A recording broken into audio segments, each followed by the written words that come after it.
Bismillahirrahmanirrahim. Assalamualaikum warahmatullahi wabarakatuh. Perkenalkan, kami dari kelompok 5 kelas A01 akan mempresentasikan tugas mata kuliah pendidikan inklusif dengan dosen pengampu yaitu Bapak Utomo MPD. Adapun judul pembahasan yang akan kami presentasikan yaitu mengakomodir perbedaan dalam pendidikan inklusif. Anggota dari kelompok kami yakni ada Dewi Ariyanti, Destia Bekti Fitriani, Muhammad, dan Indriani Widya Putri. Langsung saja kita masuk pada pembahasan yang pertama yaitu definisi perbedaan individual dalam pendidikan inklusif.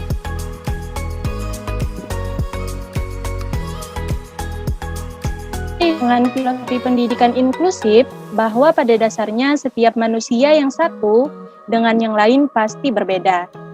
Beberapa di antaranya ada yang mirip sendiri bukan berarti sama. Perbedaan merupakan sesuatu yang kodrat, dan secara garis besar perbedaan dibedakan menjadi yang wajar dan perbedaan yang ekstrim menurut Utomo dan Imam Yuwono tahun 2016 pada halaman 35. Sedang menurut UDAH 2019 mengemukakan beda individu sebagai suatu perbedaan yang dimiliki oleh setiap individu, baik itu fisik maupun non-fisik, yang menjadikan seseorang memiliki karakter atau ciri-ciri yang berbeda antara satu dengan yang lain. Perbedaan individu merupakan faktor penting sebagai pengembangan individual instruksi. Beberapa perbedaan yang sangat penting diperhatikan dalam proses pengajaran adalah atau bakat, minat, kecepatan, dan cara belajar anak. Setiap anak pasti memiliki kemampuan dasar bawaan dan akan mengalami perubahan karena mengalami pengalaman. Karena kebutuhan anak dan kemampuan dasar bawaannya berbeda, maka minat anak dalam belajar akan berbeda juga. Lalu masalah individu mendapat perhatian besar nih dalam kajian psikologi, sehingga melahirkan suatu cabang psikologi yang dikenal dengan individual psikologi atau diferensial psikologi yang memberikan perhatian besar terhadap penelitian tentang perbedaan antar individu. Ini didasarkan atas kenyataan bahwa di dunia ini tidak ada dua orang yang persis sama. Sedangkan dalam tinjauan psikologi Islam, perbedaan individual tersebut dipandang sebagai realitas kehidupan manusia yang sengaja diciptakan Allah untuk dijadikan bukti kebesaran dan kesempurnaan dari ciptaannya. Selanjutnya akan disambung oleh teman saya Indriani Widya Putri. Baik, di sini saya akan melanjutkan menjelaskan yaitu ada jenis keberagaman individu. Menurut Fahdiyatul Laili mengungkapkan pula keragaman tersebut merupakan potensi atau kekuatan yang dapat dikembangkan melalui upaya pendidikan. Keberagaman menurut Deng pada tahun 2005 adalah sebuah jenis yang alami pada manusia dan siswa pada umumnya, selalu berbeda siswa satu dengan yang lain dalam hal tertentu. Setiap peserta didik memiliki keragaman yang berbeda-beda, mulai dari perbedaan individu dari segi psikis maupun fisik. Yang pertama yaitu perbedaan individu dari segi aspek psikis, yaitu dari segi intelektual, emosi, sosial, dan moral. Keragaman ini muncul sesuai dengan periode perkembangan yang dilalui manusia. Yang kedua, yaitu ada perbedaan individu dari segi aspek fisik, yaitu mudah untuk diamati perbedaan individu seperti tinggi badan, raut wajah, proporsi tubuh, yang dalam ini dipengaruhi oleh faktor keturunan. Sedangkan garis besar perbedaan dibedakan menjadi yang wajar dan perbedaan yang ekstrim. Menurut Utomo dan Imam Yuwono pada tahun 2016 halaman 35 sampai 36, yakni satu itu perbedaan yang wajar Maksudnya perbedaan yang biasa dan sebagian besar menjadi ciri pembeda untuk mengenal seseorang. Beberapa contoh yang termasuk kategori perbedaan yang wajar antara lain warna kulit, tinggi badan, bentuk wajah, latar belakang, ekonomi, agama, dan lain-lain. Selama ini, perbedaan kategori wajar sudah tidak menjadi masalah di sekolah, terutama di sekolah umum. Misalnya, siswa yang berasal dari latar belakang ekonomi yang miskin sudah dapat bersekolah. Begitu juga di sekolah-sekolah umum sudah terbiasa dengan siswa yang berbeda-beda warna kulit. Yang kedua, yaitu ada perbedaan yang ekstrim dimaknai sebagai sebuah perbedaan yang mencolok. Seseorang yang termasuk kategori perbedaan yang ekstrim bisa jadi hanya orang tersebut yang mengalami atau yang memiliki. Contohnya, ada satu anak yang hanya memiliki satu kaki, sedangkan anak-anak lainnya kakinya lengkap. Contoh lainnya, ada anak yang mempunyai EQ di bawah 70 atau disebut dengan tunagrahita, sedangkan anak-anak lainnya ber-EQ rata-rata 90-110. Perbedaan yang ekstrim paling banyak berasal dari mereka yang termasuk ABK atau anak berkebutuhan khusus. Perbedaan yang ekstrim sering dipermasalahkan di sekolah umum. Mereka yang berbeda ekstrim seperti ABK masih banyak yang bersekolah di SLB. Baik, itu saja yang bisa saya jelaskan. Selanjutnya akan dijelaskan oleh teman saya. Selanjutnya yaitu usaha mengakomodir perbedaan pendidikan inklusif yang akan dijelaskan oleh Muhammad. Beberapa pengaturan dan pelayanan dapat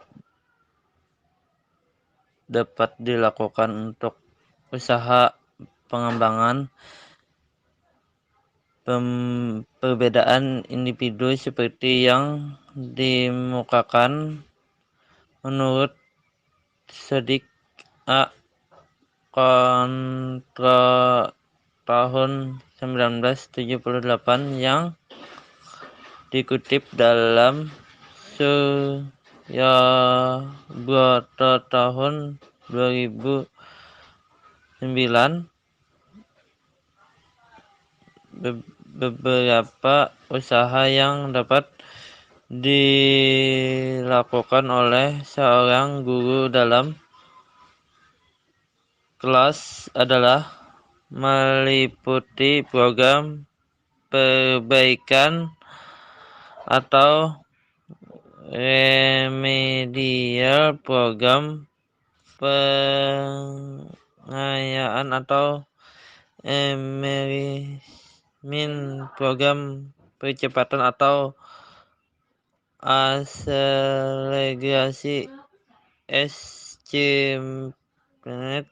dependent studi dan mengembangkan program individual. Baik, selanjutnya di sini dalam usaha mengakomodir perbedaan pendidikan inklusif terbagi menjadi 5. Yang pertama, bagi anak lambat, program yang dapat dikembangkan adalah program remedial atau perbaikan. Program remedial yaitu pemberian layanan pendidikan kepada siswa yang mengalami kesulitan atau hambatan dengan memberikan pelajaran atau tugas tambahan secara individual, sehingga mereka dapat mengikuti pembelajaran secara klasikal dan menyelesaikan program sesuai dengan waktu yang ditentukan, serta mencapai hasil belajar secara optimal. Kemudian yang kedua, bagi anak sedang, program yang dapat dikembangkan yaitu enrichment atau pengayaan.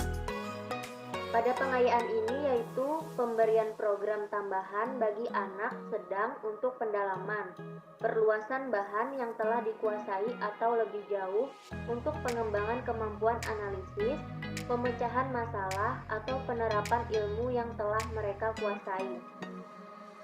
Kemudian yang ketiga, pengelompokan anak atas prestasi belajarnya atau achievement grouping. Ada dua macam pengelompokan, yaitu homogen atau pengelompokan menjadi satu anak-anak yang sama prestasi belajarnya, dan pengelompokan heterogen, setiap kelompok justru dari anak-anak yang berbeda prestasi belajarnya. Kemudian yang keempat, memberikan kesempatan kepada anak untuk belajar mandiri atau independent study. Guru dalam kelas seharusnya memberi kesempatan dan melatih anak untuk dapat belajar sendiri. Belajar di perpustakaan atau di laboratorium merupakan aktivitas penting untuk independent study. Kemudian yang terakhir, mengembangkan program pembelajaran individu. Guru dalam kelas dapat mencoba mengembangkan program paket untuk program ini, seperti menyediakan modul-modul tertentu yang bermanfaat bagi pengembangan individu. Pembelajaran individu berorientasi pada individu dan pengembangan diri. Fokusnya adalah pada proses di mana individu membangun dan mengorganisasikan dirinya secara realitas yang bersifat unik satu sama lainnya. Hal ini memungkinkan setiap siswa dapat belajar sesuai dengan kemampuan potensinya. Juga memungkinkan siswa menguasai seluruh bahan pelajaran secara penuh atau disebut juga dengan mastery learning atau belajar tuntas. Selanjutnya, Utomo dan Imam Yuwono mengungkapkan kembali bahwa usaha pendidikan inklusif di sekolah yang baik adalah sekolah yang siswa-siswanya heterogen, bukan homogen. Beberapa sekolah yang berusaha untuk menghomogenkan siswanya tetap saja tidak bisa 100% homogen. Contohnya, sekolah hanya menerima anak-anak yang mempunyai ranking 10 besar. Ada juga sekolah yang hanya menerima anak gifted. Kedua contoh fenomena tersebut bisa jadi homogen dalam IQ. Namun, tetap saja masih terdapat keunikan pada masing-masing individu. Kesimpulannya, manusia ternyata tidak bisa dihomogenkan. Kehidupan yang normal adalah kehidupan yang heterogen. Kondisi sekolah atau lebih spesifik kondisi kelas yang heterogen sangat memungkinkan berbagai strategi atau metode pembelajaran yang mengarah kepada pendewasaan sosial bagi peserta didik akan bisa diterapkan. Salah satu contohnya adalah metode belajar dengan teman sebaya atau tutor teman sebaya. Jika seluruh siswanya mempunyai kemampuan yang tinggi, sangat sulit untuk menerapkan metode belajar teman sebaya, sebab mereka tidak perlu kawan lain mengajarinya. Sebaliknya, jika seluruh siswa satu kelas mempunyai kemampuan yang rendah, maka ada yang mampu untuk mengajarinya. Fenomena tersebut sering terjadi di sekolah umum. Baik, terima kasih. Itu saja penyampaian materi dari kelompok kami. Kami akhiri, salah hilaf mohon maaf. Wassalamualaikum warahmatullahi wabarakatuh.